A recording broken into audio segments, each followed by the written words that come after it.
गलती करना बड़ा नहीं, इनसे सीखना जरूरी है। एक दिन जंगल में एक छोटा सा लोमड़ी का बच्चा, जिसका नाम टफी था, बहुत खुश था। उसे दरख्तों पर चढ़ने का बहुत शौक था, लेकिन वो कभी ये काम सही से नहीं कर पाता था। एक दिन उसने फैसला किया कि वो एक बड़ा दरख्त चढ़ने की कोशिश करेगा। टफी ने दरख्त पर चढ़ना शुरू किया, लेकिन थोड़ी ही देर बाद उसका पैर फिसल गया और वो जमीन पर गिर गया।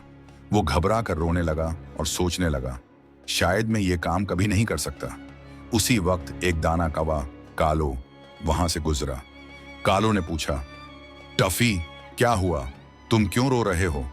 टफी ने रोते हुए जवाब दिया, मैं दरख्त पर चढ़ने की कोशिश कर रहा था, लेकिन गिर गया, शायद मैं कभी कामयाब ना हो सकूं। कालो ने मुस्कुराकर कहा, तुम्हें मालूम है, मैं भी कभी उड़ने में माहिर नहीं था। जब मैं छोटा था, मैंने कई बार उड़ने की कोशिश की, लेकिन गिर पड़ा। टफी ने हैरानी से पूछा, फिर तुमने क्या किया? कालो ने जवाब दिया, मैंने अपनी गलतियों से सीखा। मैंने देखा कि मैं कहाँ गलती कर रहा हूँ और हर बार खुद को बेहतर बनाया। आखिरकार मैंने उड़ना सीख लिया। ये सुनकर टफी का हौसला बढ़ा। उसने अपनी गलती पर गौर किया और देखा कि वो जल्दबाजी कर रहा था। उसने दोबारा कोशिश की, उस बार आहिस्ता आहिस्ता और ध्यान से। कई बार गिरने के बाद आखिरकार वो दरख्त पर चढ़ने में कामयाब हो गया।